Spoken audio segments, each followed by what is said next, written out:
அனைத்துலக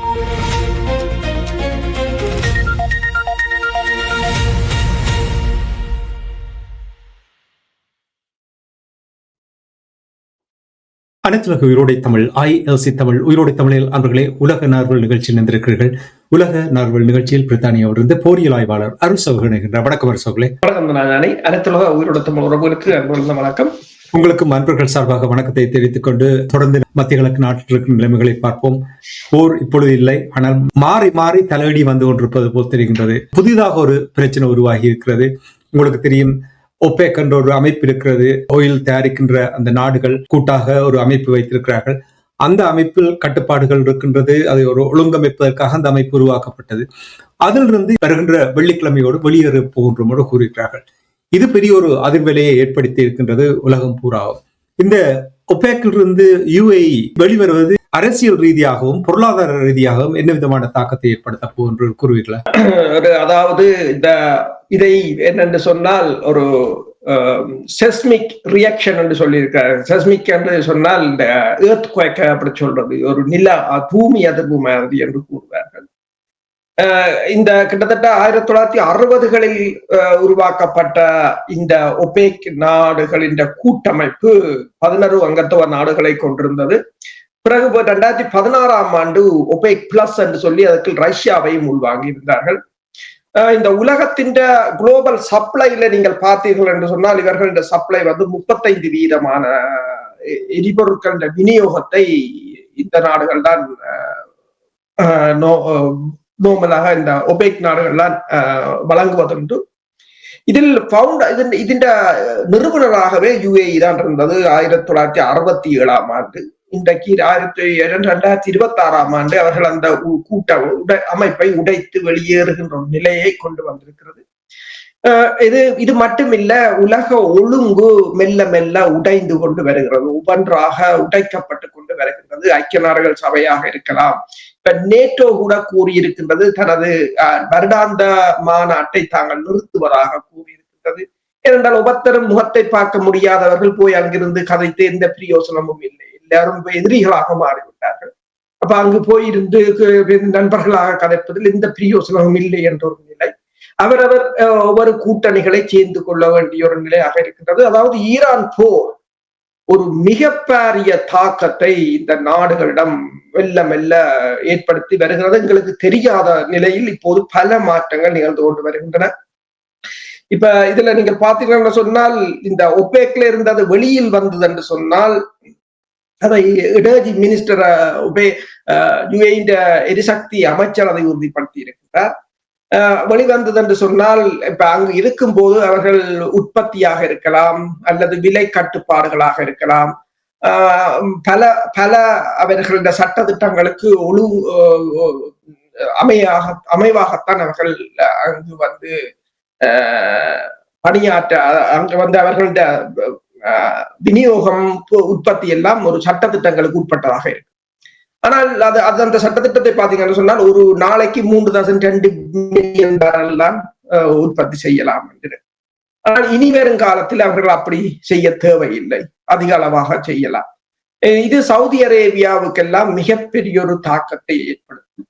அது மட்டுமல்லாது எரிபொருட்களை யாருக்கு விற்க வேண்டும், எப்படி விற்க வேண்டும், எல்லாத்திலும் இருந்து அவர்கள், அதாவது ஒரு கட்டுப்பாடு, ஒரு அமைப்பிலிருந்து வெளிவந்தால் சுதந்திரமாக இயங்கலாம் என்ற ஒரு நிலை. ஆனால் இந்த கட்டுக்கோப்புகள் ஒவ்வொன்றாக உடைந்து கொண்டு வருகின்றன. இது சவுதி அரேபியாவுக்கும் ரஷ்யாவுக்கும் உடனடியாக பலத்த தாக்கத்தை கொடுக்கலாம் என்று கூறுகிறார்கள். இந்த செய்தி வந்த உடனேயே எண்ணெய் விலை சற்று குறைந்திருந்தது. அதாவது இதற்கு முதல் $111 எண்ணெய் விலை அதிகரித்திருந்தது. இப்போது எண்ணெய் விலை சற்று குறைந்திருக்கின்றது. ஆனால் அதை சொல்ல முடியாது. ஏனென்று சொன்னால், UAE எவ்வளவுதான் எண்ணெயை உற்பத்தி செய்தாலும் ஏற்றுமதி செய்வதற்கு நிலைமை சாதகமாக இருக்க வேண்டும். ஏனென்று சொன்னால், UAE மிக பெரிய புஜைரா பகுதியில இருக்கிற மிகப்பெரிய துறைமுகம் ஈரான் தாக்குதலுக்கு எத்தனையோ தடவைகள் உட்பட்ட துறைமுகம். அந்த துறைமுகத்தை ஈரான் தாக்குதல் எல்லைக்குள் இருக்கும் வரையிலும், அந்த பிராந்தியத்தில் ஒரு அமைதி நிலவுகிற வரையிலும் UAE வெளியில வந்தால் கூட அதனால் பாரிய அளவில் அவர்களுக்கு நன்மை இருக்கும் என்று சொல்ல முடியாது. ஆனால் அவர்களுக்கு இடையிலான கட்டமைப்பை சிதைந்து போடுவதை பார்க்கக்கூடியதாக இருக்கின்றது வளைகுடா நாடுகளுக்கு கட்டமைப்பை. அதே சமயம் நீங்கள் பார்த்தீர்கள் சொன்னால் இப்ப யுஏஇயை பொறுத்தவரையில் யுஏஇ அமெரிக்காவிடம் டாலரை கேட்டிருந்தது ஸ்வாப் பண்றதுக்கு. இப்ப நிதி நெருக்கடியால் கடுமையாக வீழ்ச்சி அடைந்திருந்தார்கள். இனி வரும் காலத்தில் அவர்களுக்கு ஒன்று தெரிகிறது, டேட்டா சென்டர்ஸோ சுற்றுலாத்துறையோ தொழில்நுட்பமோ அவர்களின் மிகப்பெரிய ஆடம்பரமான கட்டிடங்களோ ப்ராப்பர்ட்டி இன்வெஸ்ட்மெண்ட் எந்த இதுக்கும் இனிமேல் சரிவராது என்று அவர்களுக்கு தெரிந்து விட்டது. ஏனென்று சொன்னால் ஈரான் வீழ்ச்சி அடைந்திருந்தால் அவர்களுக்கு இந்த பிரச்சனை வந்திருக்காது. இனி அமெரிக்காவால் ஈரானை வீழ்த்த முடியாது என்று அவர்களுக்கு தெரிகிறது. ஈரான் பலமாக இருக்கும் வரையிலும் அந்த பிராந்தியம் ஸ்திரத்தன்மையற்றதாக இருக்கும் என்றுதான் அமெரிக்காவை அல்லது மேற்குலக நாடுகள் பிரச்சாரத்தை மேற்கொள்ளும். அந்த பிரச்சாரம் இந்த நாடுகளையும் பாதிக்கும். அப்ப இனி வருமானம் அவர்களுக்கு ஒயிலைத்தான் மீண்டும் ஒயிலுக்குத்தான் திரும்ப வேண்டிய ஒரு நிலையாக இருக்கின்றது. பெருமளவான வெளிநாட்டு வேலையாட்களையும் கூட அவர்கள் வெளியில் அனுப்பிவிட்டாங்க.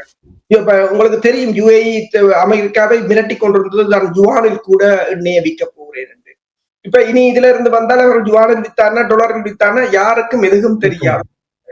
ஆனா பொருளாதாரமாக அவர்கள் என்னென்றால் இனி அடுத்தது அவர்களுக்கு தெரிந்து விட்டது, இனி இந்த டேட்டா சென்டர்ஸோ அல்லது சுற்றுலாத்துறையோ வான் போக்குவரத்து ப்ராப்பர்ட்டி இன்வெஸ்ட்மெண்ட் இதுகள் எல்லாம் படுத்து விட்டது என்று தெரிந்து விட்டது. இனி திரும்பவும் ஒயிலைத்தான் வித்து பிழைக்க வேண்டும் என்ற ஒரு நிலையில் அவர்கள் அதிலிருந்து வெளிவந்திருப்பது போலதான் தெரிகிறது. இந்த பிரச்சனையால் இந்த கட்டுக்கோட்கள் இருந்து எல்லாம் வெளிவருகின்ற என்று நீங்கள் கூறினீர்கள். அது மட்டுமில்ல ஒரு பாரிய ஒரு தாக்கத்தை ஏற்படுத்துகின்ற என்று நீங்கள் கூறினீர்கள்.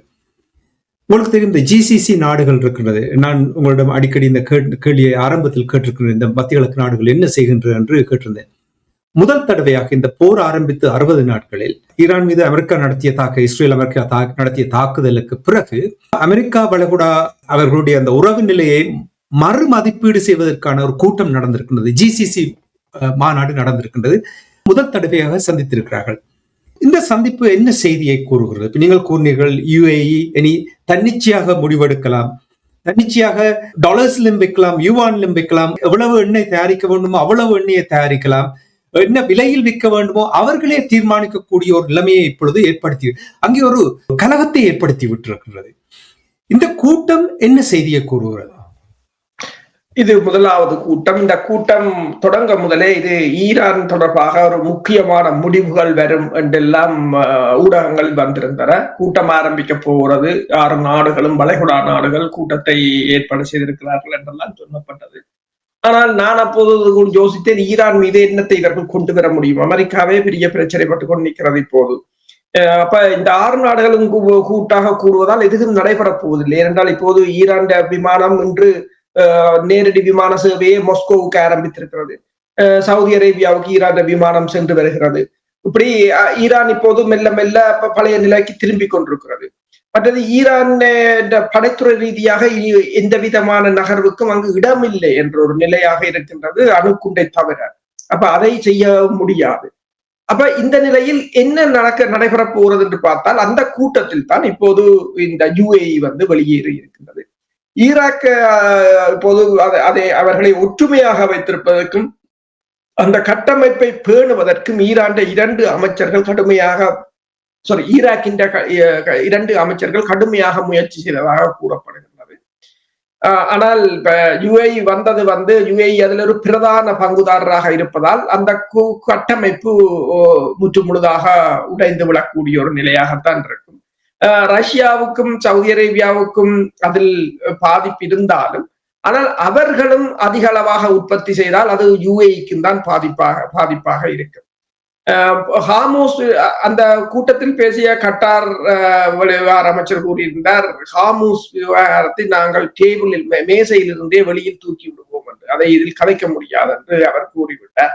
என்றால் ஹாமூஸ் விவகாரம் யாராலும் கையாள முடியாத ஒரு விவகாரமாக இருக்கின்றது. 2 பக்கமும் தடையாக இருக்கின்றது. ஒன்று ஈரானும் போட்டிருக்கிறது, அமெரிக்காவும் போட்டிருக்கிறது. எனவே அவர்கள் அதை பேசுவதற்கு தாங்கள் அதை பேச தேவையில்லை என்ற துணையில் தான் அந்த கூட்டத்தில் கலந்து கொண்டவர்கள் பேசியிருந்தார்கள். என்னென்று சொன்னால், முதலாவது கூட்டமே ஒரு சுனாமி அடித்தது போல யுஏஇ வெளியேற்றமும் அந்த அமைப்பின், அதாவது 1960ஆம் ஆண்டு உருவாகின அமைப்பின் பிளவும், அதே போல இனி 1949 உருவாகின நேட்டோவின் பிளவை அடுத்தது எல்லோரும் எதிர்பார்த்திருக்கிறார்கள் போல் தெரிகிறது. என்னென்று சொன்னால் புதிய உலக ஒழுங்கு உருவாக போகிறதுன்னு நாங்கள் கூறிக்கொண்டு வந்திருந்தோம். அது உருவாக வேண்டும் என்று சொன்னால் பழைய உலக ஒழுங்கு உடைய வேண்டும். அது மெல்ல மெல்ல உடைகிறது போலதான் தெரிகிறது. இப்ப இந்த பேச்சுவார்த்தை தொடர்பாக உங்களுக்கு தெரியும், அப்பாஸ் அரக்சி அவர்கள் ரஷ்யாவுக்கு சென்றதும் காத்திரமாக ஒரு பொறுப்போடு நிறைய விடயங்களை அலசி ஆராய்ந்து அமெரிக்கா தங்களுடைய அந்த போருக்கான இலக்கை எதையுமே அடையவில்லை என்ற விடயங்களை கூறியதும், நீங்கள் கூறுவீர்கள் அந்த 3 கட்ட நிபந்தனைகள் 3 கட்ட திட்டங்கள் முன்வைக்கப்பட்ட விடயங்கள் தொடர்பாக நீங்கள் கூறும் பொழுது பேச்சுவார்த்தையினுடைய நிலைமை எவ்வாறு இருக்கின்ற? டொனால்ட் ட்ரம்ப் அவர்கள் குறும் செய்தியை பதிவு செய்திருக்கின்றார். அதாவது ஈரான் இஸ் கொலாப்சிங், அதாவது சரிந்து விழுகின்றது என்று கூறியிருக்கின்றார். அதனால்தான் இந்த ஹோர்முஸ் நீரினை திறவுங்கள் என்று கேட்டிருக்கிறார்கள் என்று சொல்லி, அதுதான் உண்மையா? ஈரானை பொறுத்தவரையில் ஈரானுக்கு உண்மையில் வர்த்தகம் முக்கியமானது. எனவே ஈரான் அந்த எரிபொருட்களை ஏற்றுமதி செய்வதற்கான அந்த தடைகளை நீக்குவதற்காக அந்த பிளாக்கேட்டை எடுக்க சொல்கிறார்கள். அது மட்டும் அவர்களுக்கான பிரச்சனை இல்லை. அவர்கள் லெபனான் மீதான தாக்குதல் முற்றாக நிறுத்தப்பட வேண்டும் என்பது பிரதான கோரிக்கையாக இருக்கின்றது. அதில் விட்டுக் கொடுப்பு இல்லை. ஈரானுக்கும் இழப்புகள் தான் உண்மையில். ஆனால் இது உலகம் சந்திக்கின்ற இழப்புகளுடன் ஒப்புடைக்க ஈரான் இதுவரை காலமும் ஈரான் தனியாக அதை எதிர்கொண்டிருந்தது. ஈரான் இப்ப சிலர் கூறுகிறார்கள் ஈரான் இந்த இன்டர்நெட்டை இப்பவும் டவுனாக வைத்திருப்பதற்கு காரணம் உள்ளூர் மக்கள் வெளி விவகாரங்களை தெரிந்து அங்கு ஒரு அரசியல் பிரச்சனை வந்துவிடக்கூடாது என்று உள்ளக கலவரங்களை கட்டுப்படுத்துவதற்கென்று கூறுகிறார்கள். ஆனால் உள்ளூர் மக்கள் வெளிநாட்டு செய்திகளை பார்த்தால் இப்ப நீங்க வெளிநாட்டு செய்தி எல்லாத்திலும் ஈரானுக்கு ஆதரவான செய்தியா தான் கிடக்கும். ஒன்றிலும் ஈரானுக்கு எதிரானது, ஈரான் விழுந்து விட்டது என்றது இல்லை. எல்லாம் அமெரிக்கா, ஐரோப்பிய ஒன்றியம் இவங்களுக்கு இவைகளுக்குள்ளாடி வாட்டத்தான் அந்த ஊடகங்கள் எல்லாம் இப்போது மெல்ல மெல்ல போட்டுக் கொண்டிருக்கிறது. அமெரிக்க ஊடகங்களோ அல்லது ஐரோப்பிய ஒன்றிய ஊடகங்களோ எல்லாம் அதைத்தான் போடுகிறது. அதனால் உள்ளூருக்குள் எந்த பிரச்சனையும் வரப்போவதில்லை. ஆனாலும் ஈரானை பொறுத்தவரையில் ஈரான் அந்த தனது பாதுகாப்புக்காக அதை அவ்வாறு தடுத்து வைத்திருப்பது போல் தெரிகிறது. இப்ப நீங்கள் சொன்னது போல இந்த ட்ரம்ப் கூறியிருக்கின்றார் ஈரான் கொலாப்ஸ் என்று சொல்லி. ஆனால் பிரச்சனை என்னன்னு சொன்னால் உலகம்தான் கொலாப்ஸ் ஆகி கொண்டு வருகிறது. ஈரானும் கொலாப்ஸ் தான், பிரச்சனை இல்லை. ஆனால் ஈரானை பொறுத்தவரையில் ஈரான் அதை எதிர்பார்த்தது. ஈரான் ஒன்றை சொன்னது என்று சொன்னால் இது தங்களுக்கு உயிர் வாழ்வதற்கான போராட்டம். அப்ப அவர்கள் ஒன்றைத்தான் கூறுகிறார்கள், தாங்கள் ஒருவர் இருக்கும் வரையிலும் நாங்கள் சரணடைய போவதில்லை. ஒருவர் இருக்கும் வரையிலும் அது தங்களோட பாரசீகற்ற அது வழக்கம், தாங்கள் இறுதி வரை போராடுவோம் என்று அவர்கள் கூறியிருக்கிறார்கள். இப்ப இதே தொடர்பாக நாங்கள் நேற்று கூறியிருந்தோம், அந்த 3 கட்டங்களாக இந்த பேச்சுக்களை எடுப்பதற்கான முயற்சியை தான் ஈரான் முன்மொழிந்திருக்கிறது. அதைத்தான் ட்ரம்ப் நிராகரித்திருப்பதாக கூறியிருந்தோம். இப்ப ஜெஃப்ரி சாக்ஸ் பேராசிரியர் கூறியிருக்கின்றார் என்னென்றால், ஈரானுக்கு எதிரான போரில் கூறப்பட்ட இலக்குகளை அடைய முடியாதவை, இஸ்ரேல் அமைதியாக இருக்குமாறு நான் அறிவுறுத்துகிறேன் என்று சொல்லியிருக்கிறார். அதாவது அமெரிக்க பல்கலைக்கழக பேராசிரியரும் ஆய்வாளரும் என்ன சொல்கிறார்கள் என்று சொன்னால், இந்த போரில் கூறப்பட்ட இலக்குகள் அடைய முடியாதவை, அதாவது அமெரிக்காவும் இஸ்ரேலும் கூறிய இலக்குகள் அடைய முடியாதவை என்றும், இது தொடர்ந்தால் அமெரிக்க பொருளாதாரம், உலக பொருளாதாரம் மற்றும் பிராந்திய ஸ்திரத்தன்மைக்கு பேரழிவான விளைவுகளை ஏற்படுத்தும் என்றும், நெருக்கடியை தீர்க்க ஈரான் 3 படி கட்டமைப்பை முன்மொழிந்துள்ளது என்றும், இந்த கட்டமைப்பில் மோதலை முடிவுக்கு கொண்டு வருதல் முதலாவது, ஹார்முஸ் நீரிணையை நிர்வகிப்பதற்கான ஒரு பொறிமுறையை நிறுவுதல் மற்றும் ஈரானின் அணுசக்தி திட்டம் குறித்து பேச்சுவார்த்தைக்கு திரும்புதல். அதான் அந்த 3 திட்டம். அதைத்தான் அவர்கள் கூறியிருந்தார்கள். ஆகியவை அடங்கும் என்றும், நெத்தனியாகு இஸ்ரேலின் நலனுக்காக அமெரிக்காவை முடிவில்லாத போரில் இழுக்க முயற்சிக்கிறார். அவ்வாறு செய்வதன் மூலம் அவர் அமெரிக்க அதிபர்களை ஏமாற்றி இருக்கிறார் என்று கூறியிருக்கிறார். அதே சமயம் முன்னாள் CIA அதிகாரி கூறியிருக்கிறார் என்று சொன்னால், அதாவது நாங்கள் காரணமின்றி ஈரானை தாக்கினோம், இது இஸ்ரேலின் நலன்களுக்கான போர் என்று ஜான் கிரியோகோ என்றவர் CIA முன்னாள் அதிகாரி அவர் கூறியிருக்கிறார். ஈரானுக்கு அணு ஆயுதங்களை உருவாக்கும் திட்டம் எதுவும் இல்லை என்பதை அனைத்து அமெரிக்க உளவு நிறுவனங்களும் உறுதிப்படுத்தி இருந்தன. ஆனால் வாஷிங்டன் ஈரானை தாக்கியது. ஈரானுக்கு எதிரான போர் இஸ்ரேலின் நலன்களுக்கு ஏற்பவே இருந்தது. இஸ்ரேலிய ஆட்சியின் செல்வாக்கின் கீழ் தொடங்கப்பட்ட ஈரானுக்கு எதிரான போர் அமெரிக்க ஜனாதிபதி டொனால்ட் ட்ரம்பின் அரசியல் வாழ்க்கையின் முடிவுக்கு அச்சுறுத்தலாக இருக்கிறதாக கூறியிருக்கிறார். அதே சமயம் நீங்கள் பார்த்தீர்கள் சொன்னால் இந்த ஐக்கிய நாடுகள் சபையின் அணுசக்தி பிரிவின் தலைவர் குரோசி அவர்கள் கூறியிருக்கின்றார் என்னென்று சொன்னால், அதாவது ஐக்கிய நாடுகள் சபையில் அவர்தான் இந்த ஈரான் அணுசக்தியை இதுவரை காலமும் கண்காணித்து அறிக்கைகளை கொடுத்தவர் அவர்தான். அவர் கூறியிருக்கிறார் என்று சொன்னால், ஐக்கிய நாடுகள் சபையில் ஈரானுக்கு எதிரான உலகளாவிய ஒருமித்த கருத்தின் சகாப்தம் முடிந்து விட்டது. அது விரைவில் திரும்புவதற்கான வாய்ப்பும் குறைவு. பங்களாதேசம் முதல் துருக்கி மற்றும் எகிப்து வரை பல நாடுகள் மின்சார விநியோகத்துக்காக அணுசக்தியை பயன்படுத்துவதை நாம் ஒவ்வொரு நாளும் காண்கிறோம்.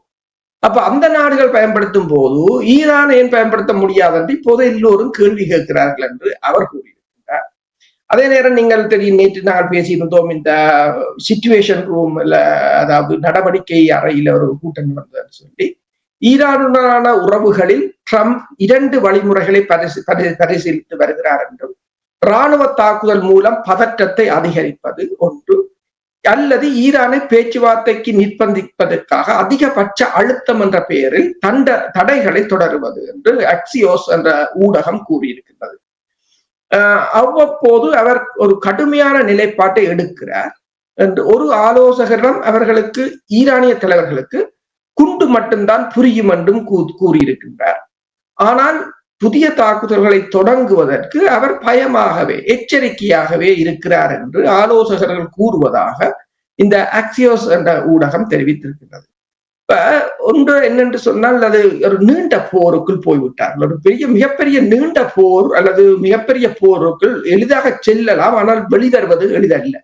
அது இந்த உக்ரைன் ரஷ்யா போரை நீங்கள் பார்க்கலாம், 4 வருடமாகியும் போய்கொண்டிருக்கிறது. சரி, காசாவில் நீங்கள் பார்க்கலாம், இன்றும் இஸ்ரேல் தொடங்கிய போர் இன்றும் போய்கொண்டிருக்கின்றது.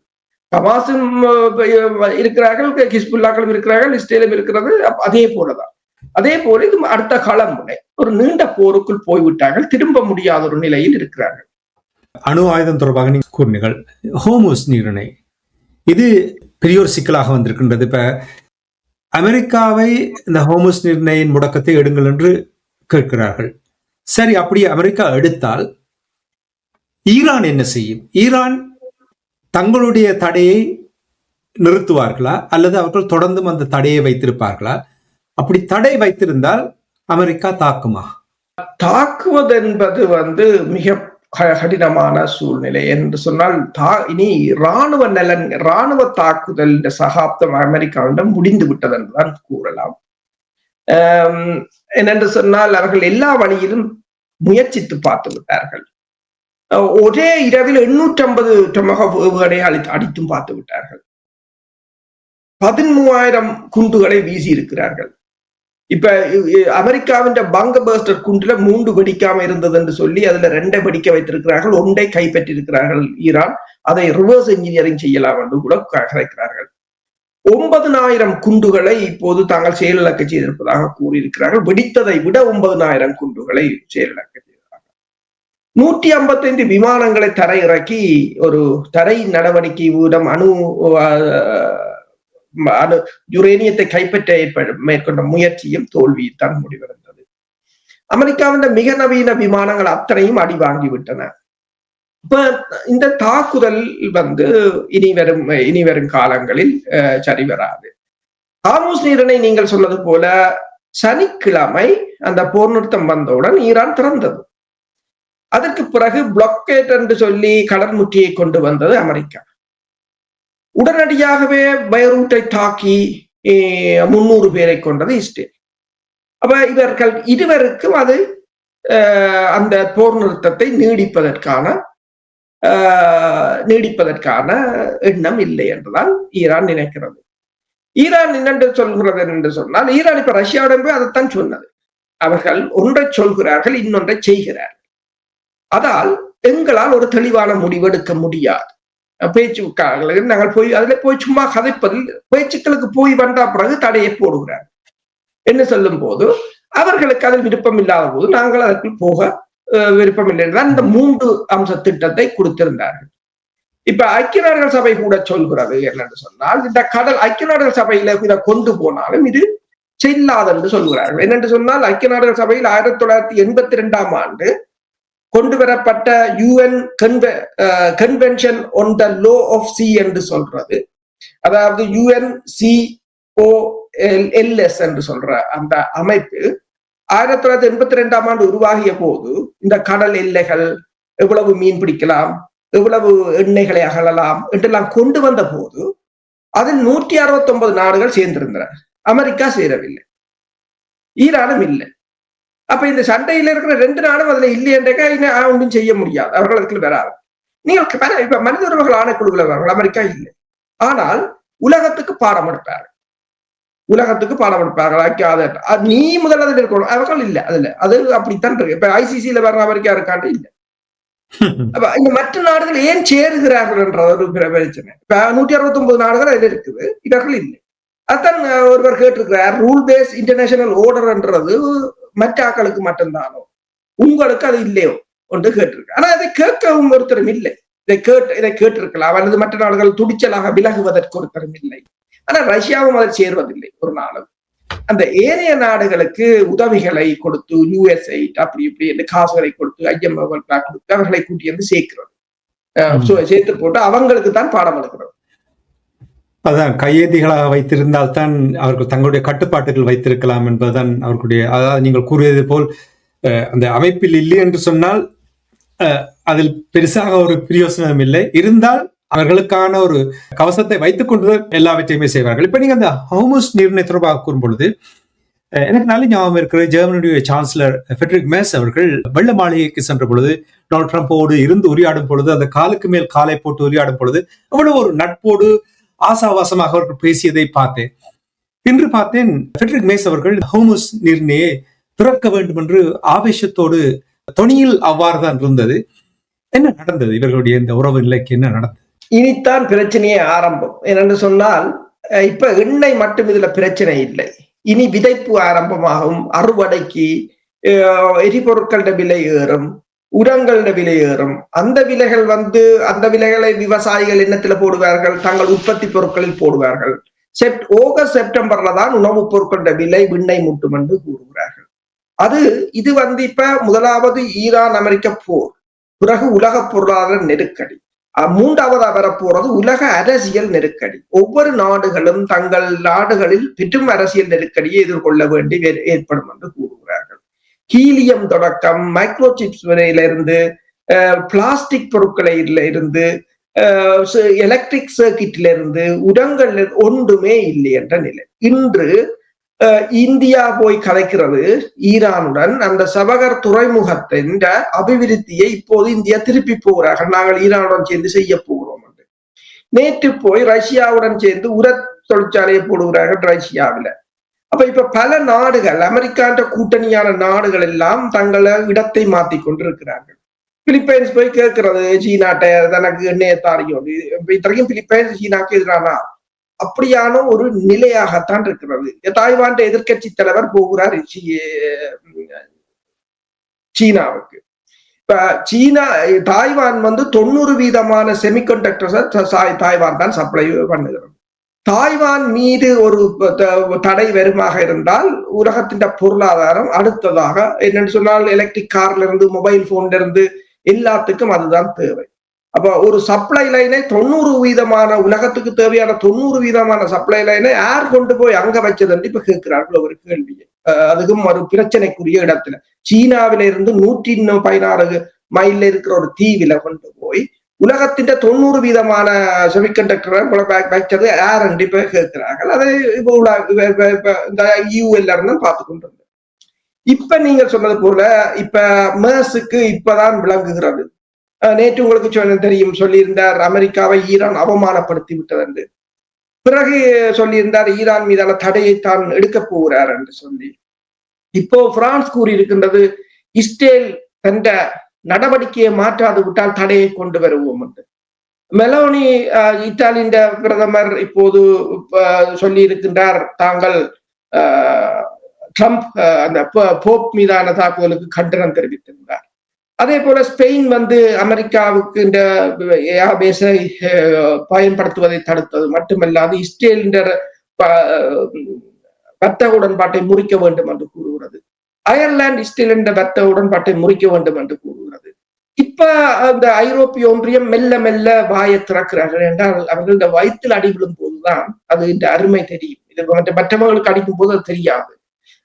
இப்ப இதை எல்லாவற்றையும் பார்க்கும்போது அவர்களுடைய கூறுகிறார்கள் ஐரோப்பிய அதாவது அமெரிக்காவும் இஸ்ரேலும் உலகில் தனிமைப்படுத்தப்படுவதாக தாங்கள் உணர்வதாக இப்போது கூறுகிறார்கள் ஆய்வாளர். அமெரிக்கா தனிமைப்படுத்தப்படுகின்றார்கள் என்று அமெரிக்காவும் இஸ்ரேலும் அந்த நாடும் கூட தனிமைப்படுத்தப்படுகின்றது. பொறுத்திருந்து பார்ப்போம் இவர்கள் அவ்வாறான நடவடிக்கைகள் எடுக்கின்றார்கள் என்று.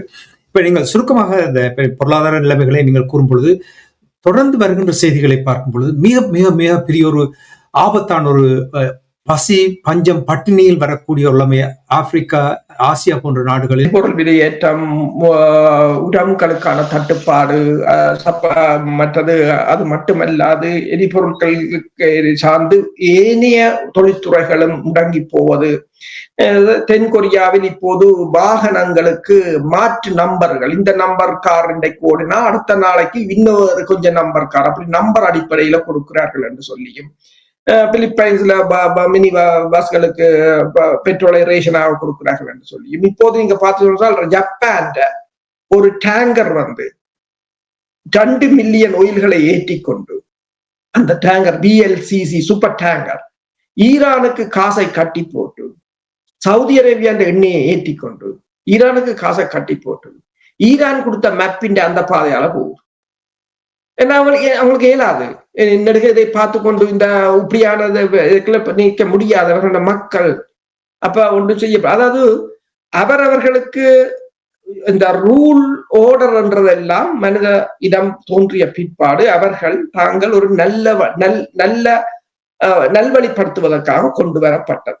அதே ரூல் ஓர்டரை அந்த மனித குலத்தை அழிப்பதற்கு ஒரு சாரார் பயன்படுத்தும் போது இதே நாடுகள் அதை மீறத்தான் செய்யும். அதுதான் இந்த வளமையானது ஒன்று. அதை இப்போது ஜப்பான் மீறி இருக்கின்றது. இதை ப்ளூம்பெர்க் போட்டிருக்கின்றது. அதே போல இப்ப சொல்லுகிறார்கள் ஈரான் சபகர் துறைமுகத்துல 20 டேங்கர் இப்போது எண்ணெயை ஏற்றி கொண்டு நிற்கிறது. ஆற்று டேங்கர் என்று தெரியாது. அப்ப எல்லாரும் இப்ப எல்லாத்தையும் எல்லா ரூலையும் உடைக்கிற அளவுக்கு நாடுகள் மெல்ல மெல்ல வெளிவந்து விட்டன. என்னன்னு சொன்னால் பஞ்சம் பசி பட்டினி நாட்டை ஆக்கிரமிக்க போகிறது. நேற்று ஸ்டாமர் எடுத்து முதல் முறையாக ட்ரம்புடன் கடும் தொனியில் பேசியதாகவும் சிவியர் கான்சிக்வென்சஸ் என்று சொல்லி இருக்கிறார் என்று சொல்லியும் நேற்று போட்டிருந்தார்கள். என்னென்று சொன்னால் அவர்களாலும் ஏலாது. என்னென்றால் இப்ப ஸ்டாமர் இன்னொன்னையும் சொல்லி இருக்கிறார், நாங்கள் விரும்பாத போருக்கு நாங்கள் போகவும் மாட்டோம் என்று சொல்லி. போருக்கும் போக முடியாது இவர்களால். அது ஒரு நிலைமையாக இருக்கின்றது. இவர்களுடைய மிரட்டல் எவ்வளவு தூரம் வேலை செய்யும் என்று நாங்கள் பொறுத்திருந்து பார்ப்போம். இனி டொனால்ட் ட்ரம்ப் அவர்கள் உங்களுக்கு தெரியும் நோபல் பரிசு எடுப்பதற்காக மிகவும் கடினமாக எல்லோருடன் கேட்டுக்கொண்டிருந்தார் தனக்கு தாருங்கள் என்று சொல்லி. அது FIFA அவருக்கு ஒரு பரிசு கொடுத்திருந்தார்கள். இப்பொழுது FIFA மீதும் கூட விமர்சனங்கள் வந்திருக்கின்றன. உங்களுக்கு தெரியும் உலக கோப்பை வர இருக்கின்றது ஜூன் மாதம். அந்த உலக கோப்பை அமெரிக்காவிலும் மெக்சிகோ கனடா போன்ற நாடுகளில் நடைபெற போகின்றது. இது தொடர்பாக விமர்சனங்கள் வந்திருக்கின்றது. என்ன விமர்சனம் வந்திருக்கு? FIFA முதலில் ஈரானியர்கள் வரலாம், அங்கு விளையாடலாம் என்று கூறியவர், பிறகு ஈரானியர்கள் விளையாட முடியாது, அதற்கு பதிலாக இத்தாலி டிஸ்குவாலிஃபை பண்ணப்பட்ட ஒரு நாடு, போட்டி வைத்துத்தான் எடுப்பது. ஈரானியர்கள் குவாலிஃபை பண்ணப்பட்டது.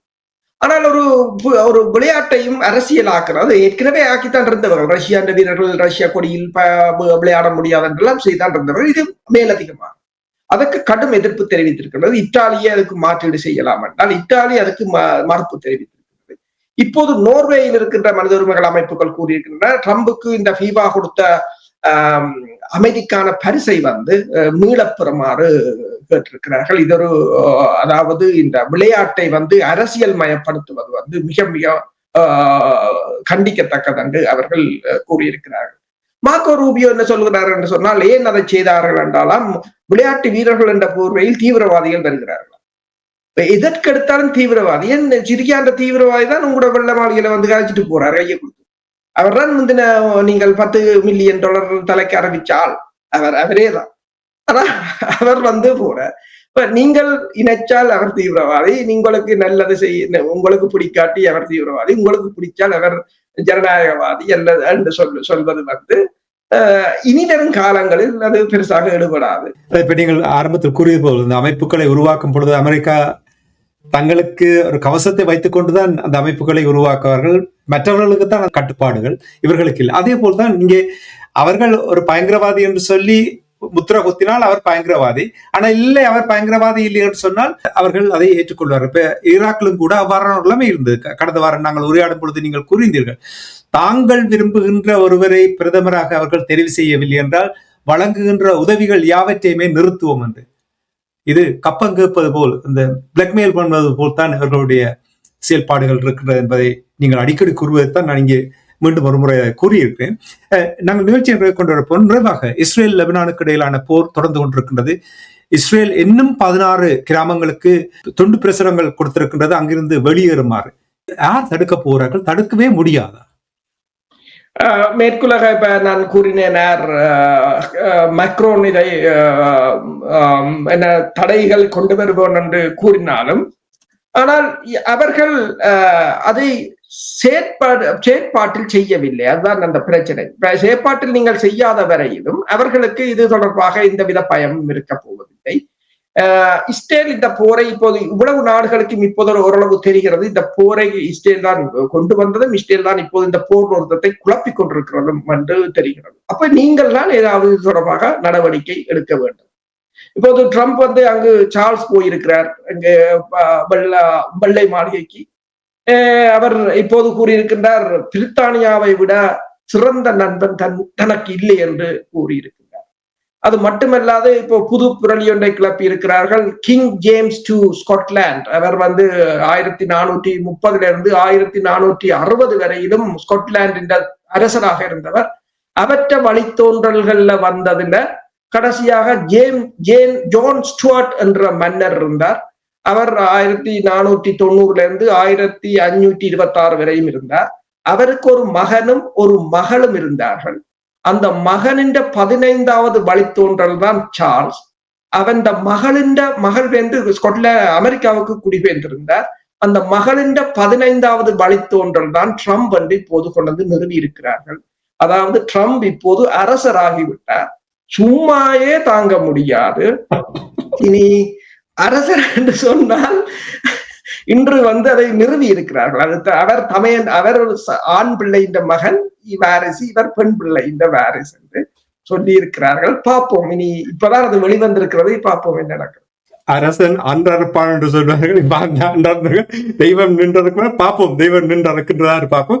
சுருக்கமாக இப்ப டொனால்ட் ட்ரம்ப் அவர்கள் கூறியது, இஸ்ரேல் லெபனான் மீது நடத்துகிற தாக்குதலுக்கு ப்ரோஹிபிட்டட், அதாவது தடை செய்தேன் என்று சொல்லியிருக்கின்றார். ஆனால் அங்கே தொடர் தாக்குதல் நடந்தது. இது உறுதிப்படுத்துகிறதா?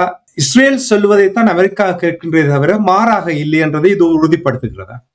உண்மைதான். என்று சொன்னால் அமெரிக்காவுடைய எந்த ஒரு நடவடிக்கையும் இஸ்ரேல் கேட்டதாக இல்லை. இஸ்ரேல் தொடர்ச்சியாக தாக்குதலை நடத்தி கொண்டிருக்கிறது.